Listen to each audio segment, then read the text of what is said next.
생활자산관리 스쿨의 조재열입니다. 이번 시간에는 생활자산관리를 위해 수입과 지출의 균형을 이루어야 하는 이유를 살펴보도록 하겠습니다. 우리는 왜 가정경제 예산계획을 세울까요? 결론은 번 돈을 효과적으로 잘 쓰기 위해서일 겁니다. 잘 쓰기 위해 예산계획을 세우는데 예산은 크게 수입과 지출로 구성이 되어 있습니다.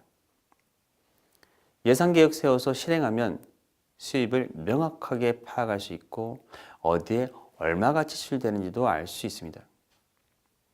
이런 예산 수립은 단지 수입과 지출을 파악하는 것이 아니라 본인의 재무 목표들을 고려한 비소비성 지출을 감안해야 합니다.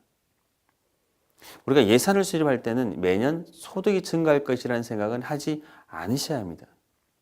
그리고 소득이 감소할 경우에는 가정 예산에 즉시 반영해야 합니다. 또한 일시적으로 발생하는 소득도 꼭 반영하시기 바랍니다. 왜냐하면 자칫하면 소비로 이어질 수 있기 때문입니다. 지출은 고정지출과 변동지출로 구분한 후 변동지출에 대한 통계를 시작하시기 바랍니다.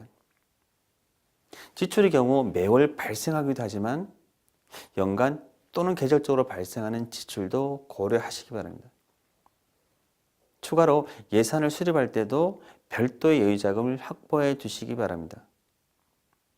중도의 변수가 발생할 경우 극복할 수 있는 힘이 될 것입니다.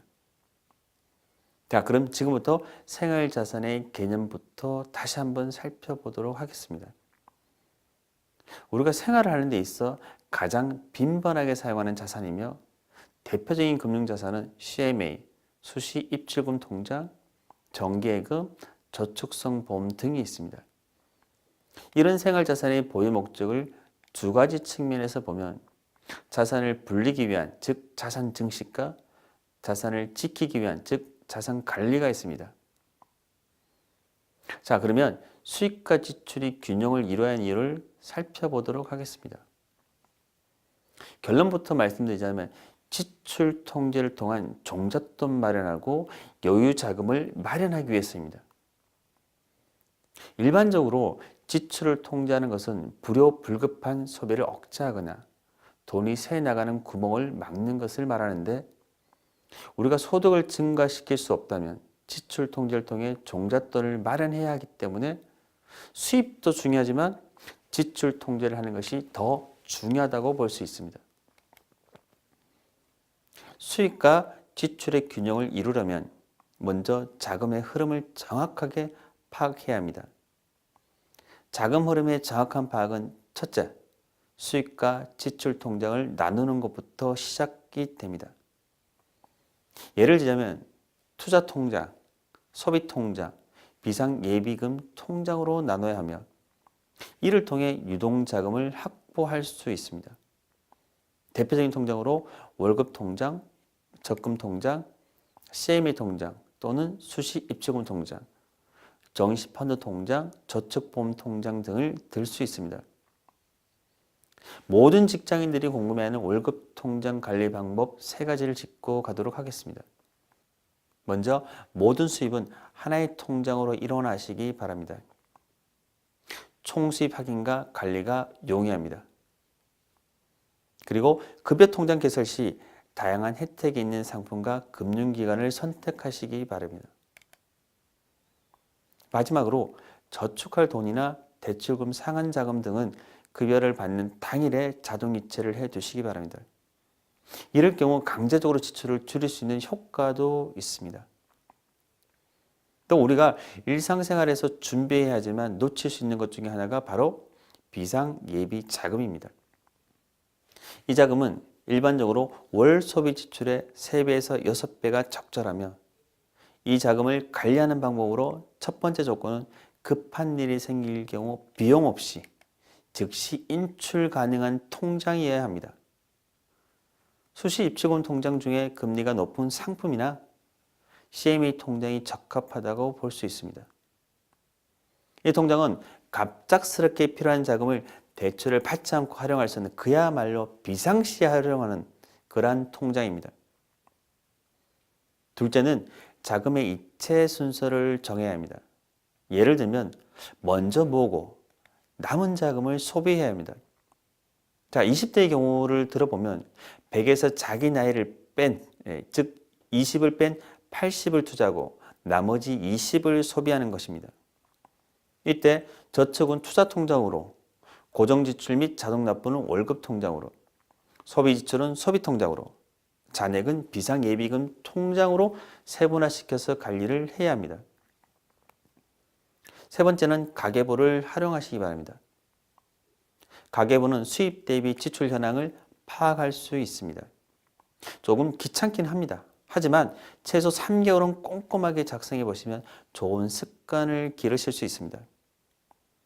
가계부는 불필요한 지출을 막고 재테크에 필요한 종잣돈을 마련할 수 있습니다. 자, 가계부 작성 시 고려할 사항으로 보면 불필요한 지출 확인을 통해서 지출을 통제해야 하며 비정기적인 수입과 지출을 체크하셔야 합니다. 예를 들어 보면 성과금이나 경조사비, 명절 비용, 자동차 보험료가 대표적인 비정기적인 수입과 지출입니다. 또 가계부 잘 쓰는 노하우를 살펴보면 첫 번째, 단순해야 합니다. 복잡하거나 나중에 작성한 내용을 이해하지 못할 경우도 있기 때문입니다. 그리고 지출은 즉시 작성하시는 것이 좋습니다. 왜? 지나고 나면 잊어버릴 수 있습니다. 그리고 카드를 불가피하게 사용할 경우에는 직불카드, 즉 체크카드나 하나의 카드 이용을 통해서 자금의 흐름을 한눈에 볼 수 있도록 해야 합니다.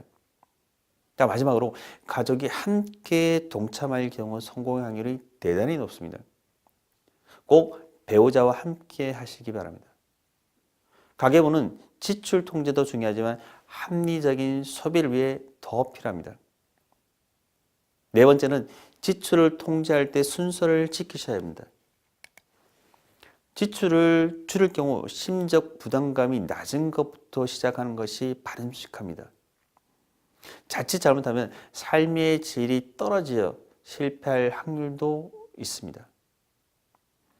문화생활을 가장 큰 삶의 재미로 생각하는 사람이 갑자기 모든 문화생활을 줄일 경우에는 삶이 공허하게 느껴질 수 있기 때문입니다.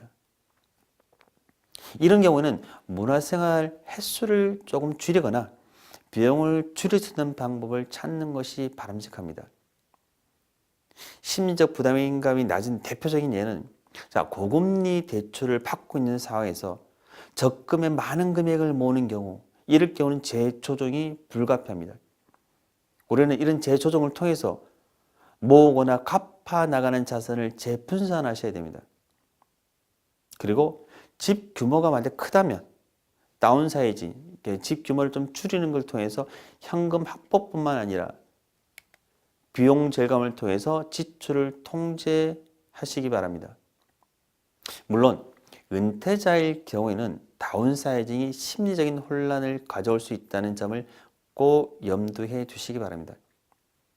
추가로 변동지출 항목 중 외식비나 여행 경비 등을 줄일 수 있는 방법도 검토해 보시기 바랍니다. 자, 마지막으로 지출 통제 방법으로 먼저 지출할 금액을 정하시기 바랍니다. 만약 이럴 경우 또 다른 지출을 통제할 수 있습니다. 그리고 지출 패턴을 분석해 보시기 바랍니다. 예를 들어 보면 가계부 활용을 통해 소비성과 비소비성으로 나눠보는 것입니다. 자, 전체를 정리해 볼까요? 일반적으로 소득을 증가시키는 데는 한계가 있는 것이 현실입니다. 하지만 지출은 일정 부분 우리가 통제 가능합니다. 지출 통제의 핵심은 알고 있는 것이 아니라 실천하는 것입니다. 예를 들면 가계부를 작성해 보는 것이나 사용 목적별 통장을 만드는 것입니다. 이를 통해 우리는 지출을 줄이고 종잣돈을 늘릴 수 있습니다. 자, 지금까지 수입과 지출의 균형을 이루어야 하는 이유와 그 방법에 대해서 살펴봤습니다. 감사합니다.